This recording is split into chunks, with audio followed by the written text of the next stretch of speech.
I used up my entire savings constructing a guest house in my parents' backyard, believing it was meant for me. The moment it was finished, my dad handed me my bags. "Your sister needs it more than you," he said. I walked away in silence. A week passed. They called me in a frenzy once they realized. I don't even know where to begin. It still feels surreal. For years, I'd been making careful choices to build a stable future. I wasn't careless with money.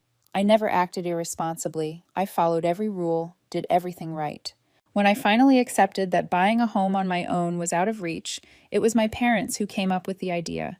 Build a small guest house on their land. They made it sound ideal. "It'll be yours forever," my mom had told me. "This is an investment in your future, sweetheart." And I believed them. I poured every last cent into it, all my weekends, my time off, working side by side with the contractors, making sure it was done properly. I chose the floors, the cabinetry, every small touch that made it feel personal. For months, I envisioned living there. It wasn't just some guest room. It was my home, my refuge. Then the day came, move-in day. But instead of a key, my dad casually gave me my bags and said the words that still make me feel sick. "Your sister needs it more than you."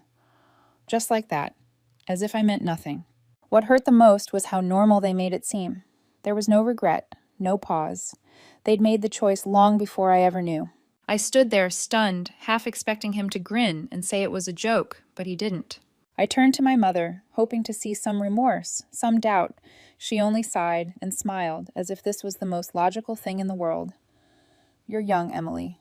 No husband, no kids. You'll land on your feet. But your sister, this will give her a fresh start." My stomach dropped. "You promised this was mine," I said, my voice trembling. Mom let out another sigh, like I was being unreasonable. "It's still part of the family, sweetie. And family helps family." I looked over at my sister, not even a hint of guilt on her face. "I mean, you don't really need it, Em," she said with a shrug. "And it's not like you were paying rent or anything." I almost laughed, not because any of it was funny, but because it was absolutely absurd. I paid for everything. The building costs, materials, labor, appliances, every single thing. It was all my money. And yet somehow, they were making me out to be selfish for wanting to live in the space I had created. I wanted to scream, to fight back, to claim what was rightfully mine. But when I looked at their faces, I realized it wouldn't matter. They had made their decision long ago. They never intended for me to live there. They just needed me to build it. I don't even remember packing. I just remember walking away, leaving behind the home I had built with my own hands. No arguments, no shouting, just silence.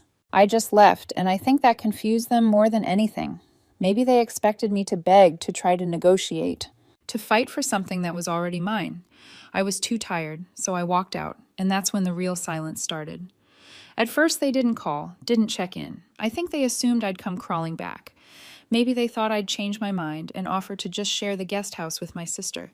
I didn't. Instead, I cut off contact, not in an official, dramatic way. I just stopped being available, and I waited, because deep down I knew something they didn't. I knew they had cut corners. I had been so careful choosing contractors, making sure everything was done right. But at the very end of the process, my dad decided to save money by hiring his own guy to finish up some of the final details, things like the plumbing, the electrical, the last coat of paint. I told him it was a mistake. I told him to let the professionals finish, but he laughed.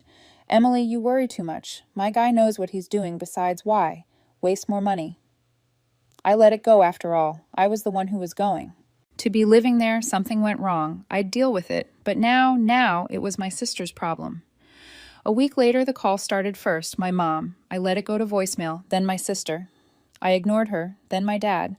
By the time I checked my phone, I had 6 missed calls. I finally listened to the voicemail from my mom. Her voice was strained, irritated, not apologetic.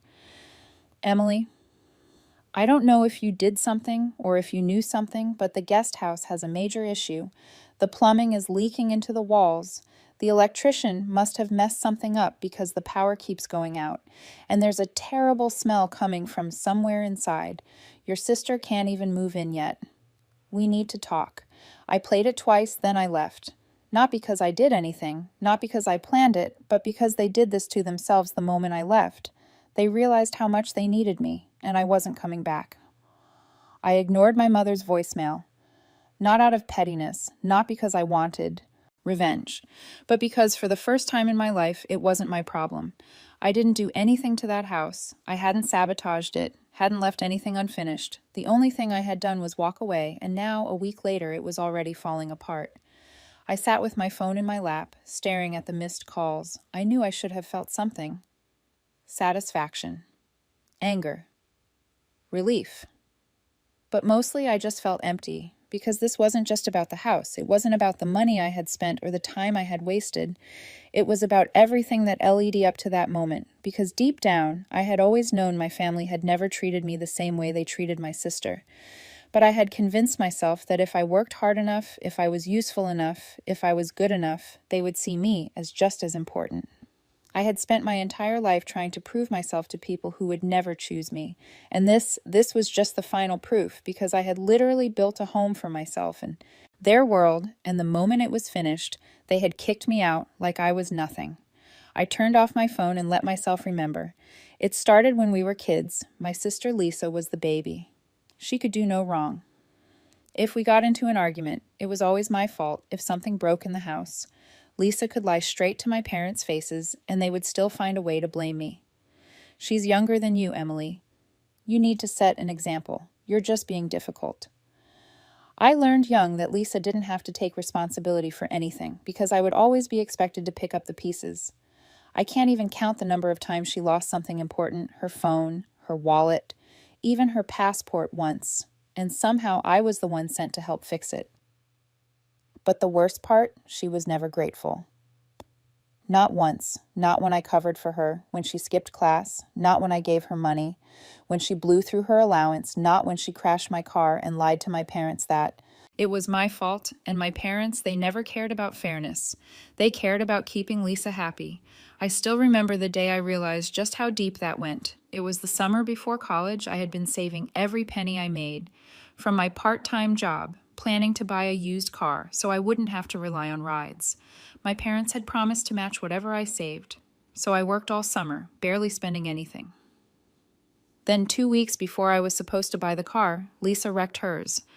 Not a minor accident, a complete write-off, the next day. I came home to find out my parents had given her all of my savings to buy a new car.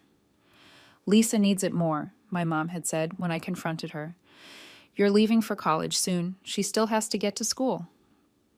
I was so stunned, I just stood there. They didn't even ask me, didn't even pretend to consider how unfair it was. And when I told them I was upset, they acted like I was selfish for even bringing it up. We're a family, Emily, my dad had said, shaking his head. You'll understand when you're older. I did understand, just not the way he thought. That was the first time I pulled away, the first time I realized I wasn't safe with them. But I didn't cut them off, not completely, because I still wanted to believe that someday things would change, that they would see me as equal, that they would finally choose me. So when they suggested building the guest house, I thought, this is it. This is my chance to have something that's mine, and I fell for it. A sharp vibration from my phone pulled me back to the present, another call. I sighed and finally picked up. It was my dad. This time, his voice was tight, frustrated. Emily, what's going on with the house? I blinked. What do you mean? You know what I mean. His voice dropped lower like he thought someone might be listening. Lisa can't even move in yet. The plumbing is completely messed up. There's water damage in the walls. The electrical is faulty, and now the whole place smells like mold. I almost laughed. Sounds like you should call a contractor. There was a pause. Look, he said, his tone shifting like he was trying to stay calm. If something happened, you need to tell me now. Did you leave something unfinished? Did you mess something up? I clenched my jaw. I didn't do anything, Dad. You're the one who hired that cheap contractor against my advice. Maybe you should call him. Another pause. He wasn't expecting me to stand my ground. Emily, you know, we don't have the money to fix this right now. There was the real reason he was calling. My parents thought they could get me to come back and clean up their mess. I closed my eyes. I'm sorry, Dad, but this isn't my responsibility. Silence. Then came the anger. Emily, don't act like this. I didn't respond. You can't just walk away from your family, he snapped, voice rising. We raised you. We gave you everything. I let out a slow breath, fingers tightening around the phone. No, Dad. I gave you everything, and I'm done. I ended the call. For the next several days, the phone wouldn't stop ringing. Calls from my mom, my dad, even Lisa. Some were furious, shouting demands. Others tried guilt, pretending to be concerned for me. I ignored every one of them. But then the tone shifted. I began receiving texts from other relatives. At first, it was a couple of cousins, just checking in, asking if I was okay. Then an aunt, then an uncle, and finally, my grandmother. "Emily, sweetheart," she wrote, "your mom says you abandoned them and left the house half finished. What's really going on?" I closed my eyes. They were trying to poison the well. It wasn't just about the house anymore. It was about pride. They didn't want to admit to anyone that the home they'd taken from me was falling apart. They needed a scapegoat. My anger rose like a tide, but I stayed calm. This was exactly what they wanted, a reaction, a return, someone to come fix their mess. But that wasn't going to happen. Because now, finally, the truth was beginning to break through. And for once, I wasn't the one left holding the blame. I didn't respond to my grandmother right away. I knew exactly what was unfolding. My parents were rushing to rewrite the story before I could speak. They weren't just reaching out to me anymore. They were reaching everyone else, making sure their version got there first. I could picture their narrative perfectly. Emily walked out after everything we did for her. We let her stay in the house rent-free. She threw a tantrum over nothing and left the place a wreck. We gave her everything, and she paid us back with silence. None of it mentioned that I had funded the entire build, or that I'd poured my time, energy, and savings into making that guest house livable. None of that fit their story, because in their version, I was always the selfish one, the ungrateful child. And the worst part? I knew some people would believe them. That's how it had always been. They'd twist the truth until it suited them perfectly. But I wasn't going to play their game anymore. So I let the calls ring out. I let the texts pile up. I didn't engage, didn't explain. I watched the screen fill with missed notifications. Then, after a few days, the tone of the messages changed. The relatives who once sounded concerned now sounded different, less certain, more questioning. Something was shifting. And I had a pretty good idea why. It wasn't just that my parents were losing their grip on me. They were starting to lose their grip on the house too, the one they took from me. It began with a text from my aunt. "Emily, honey, I heard the guest house is unlivable. Someone said mold is spreading in there. Is that true?" I stared at her message, heart slowing. That wasn't something my parents had mentioned in their angry voicemails. They'd talked about plumbing issues, electrical problems, but mold? And if mold was spreading, that meant it wasn't minor. It was serious. Another message buzzed in, this time from my cousin. "Hey, random question. Is it true your parents don't have the money to fix the guest house?" I heard Lisa's fiancé is pissed because they expected to move in by now. I swallowed hard. I had a feeling my parents were in trouble. They had assumed I would come back to fix everything. That I would feel guilty or desperate enough to be accepted again, that I just do what they wanted, but I didn't. No, now they were stuck with a completely unlivable house that was falling apart faster than they could cover it up. And the best part, they had promised it to Lisa and her fiancé, which meant that for the first time, my sister was turning against them too. I knew it was only a matter of time before Lisa called, and when she did, she didn't even try to hide her frustration. "Emily, what the hell is wrong with that house?" she snapped the moment I picked up. I almost laughed. "Why are you asking me?" I said calmly, because she huffed. "Dad said you handled everything, that you worked with the contractors, that you made sure everything was done right." I did. I cut in right up until Dad decided to cut corners and hire his own guy to finish things off. "Maybe you should ask him." Silence. Then, more hesitantly, he said, "It's your fault the permits aren't going through." I raised an eyebrow. "What permits?" Lisa let out a frustrated breath. "The ones for the plumbing and electricity. They said you didn't file the final paperwork, and now the city won't approve occupancy." I blinked. Then I actually laughed, because that was when I realized my parents had played themselves. They had always assumed I would be living there, that I would be the one dealing with city inspections, handling the last few approvals. But the second they kicked me out, they had also kicked out the only person who knew how to finish the job legally, and now the city wasn't letting. "Then move anyone in." "That's not my problem, Lisa," I said, voice calm. She let out a sharp laugh, but there was no humor in it. "You think you're so smug, don't you?" "No," I said honestly. I just think you and Dad should have thought things through before stealing my house. Oh my God. Emily, stop being so dramatic, she snapped. You didn't even pay for a single thing, Lisa. Not rent, not repairs, nothing. I paid for the entire house silence, a long, painful silence. I could almost hear the gears turning in her head, the realization sinking in. She knew I was right. She knew that if the roles were reversed, if she had built something with her own money only to have it taken away, she would have lost her mind. But she couldn't admit that. So instead, she did what she always did. She lashed out. Well, Mom and Dad are telling everyone that you abandoned them, she said coldly. That you left a mess behind. You should probably know that people are talking. I didn't react. She was trying to scare me, trying to guilt me into coming back and cleaning up their mess. Then let them talk, I said simply. Lisa let out a breath, frustrated. God, you're so selfish. Goodbye. Lisa and I hung up. I sat there staring at my phone, feeling something strange because I knew what was coming next. The more my parents lied, the more people would start asking questions and they wouldn't like the answers they had. Spent years painting me as the responsible one, the one who handled things, helped out, kept the family running. Now they were suddenly trying to make me the villain, and people were going to notice the inconsistencies. I wasn't going to fight them. I wasn't going to explain myself. I didn't need to, because the truth always comes out, and for once, I wasn't the one who had anything to lose. I didn't hear from Lisa after that call. Not for a few days at least, but I knew that didn't mean things had settled down, if anything. It meant things were getting worse. My parents and sister weren't the type to accept consequences quietly. If Lisa had gone silent, it was only because she was scrambling behind the scenes trying to find a way to fix things without admitting they messed up. I wasn't going to give them the satisfaction of reaching out first. And then just as I expected, the call started again, first from a random uncle I barely spoke to, then from an older cousin who lived out of state, then finally from my grandmother. That's when I knew things had escalated, because my grandmother was the last person my parents would have wanted involved. She wasn't the type to blindly take their side. She was sharp, no nonsense, and didn't fall for guilt trips. She was calling me. It meant she had heard the whole story, or at least their version of it. I picked up Emily's sweetheart, she said, her voice warm but firm. I just had a very interesting conversation with your mother, I smiled to myself. Let me guess. I said she told you I abandoned them and left a disaster behind. Something like that, my grandmother said.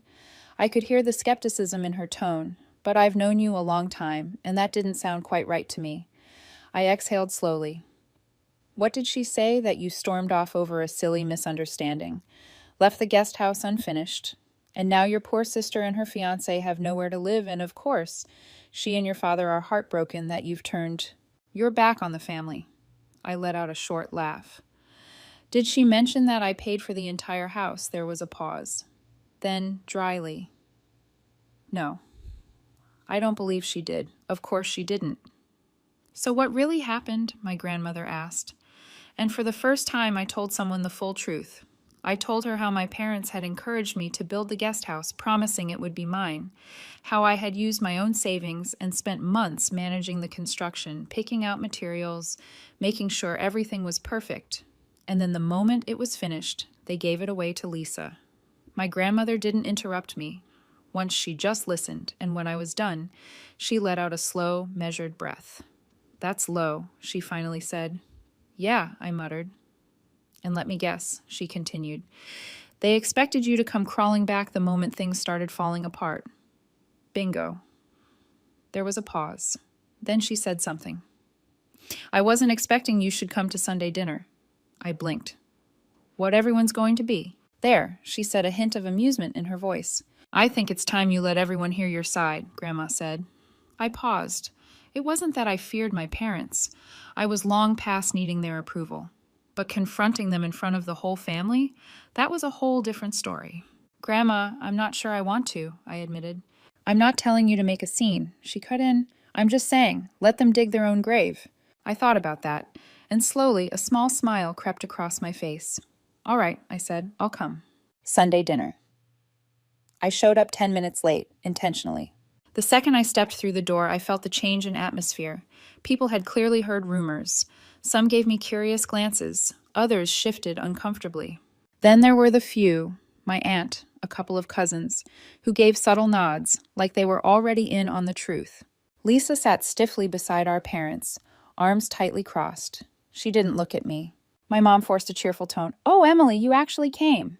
"Yeah," I replied, settling into an empty chair. I didn't add, "Surprising, isn't it?" But it was implied.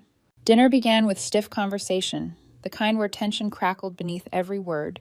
It was so thick you could slice it with a knife. And then, right as we were wrapping up the meal, my grandmother, bless her, put down her glass and turned to Lisa. "So, Lisa," she said, "how's the new house coming along?"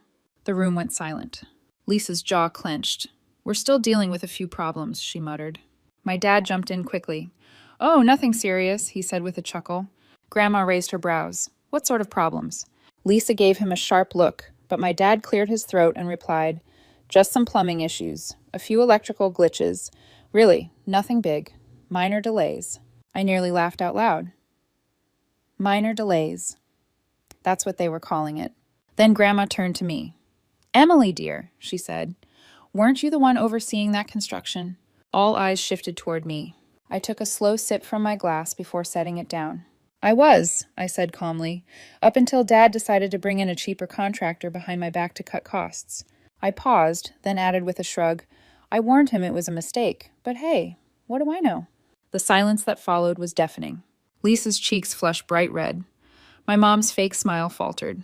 Dad looked like he wanted to explode. But they didn't say a word, because they couldn't. They knew I was telling the truth. And now, so did everyone else. The whispers started quickly. My aunt leaned in, murmuring something to my cousin. My uncle shook his head and muttered, "Unbelievable." And just like that, they lost control of the narrative. No matter how many stories they spun, no matter how they tried to reshape the past, the damage was done. The truth had landed. I left that dinner feeling lighter than I had in months. There had been no shouting, no confrontation. I had simply spoken the truth, and that was enough. My parents didn't call me after that. Neither did Lisa. The silence was telling. The fallout had settled. And for the first time in my life, I didn't feel like I was the one who lost.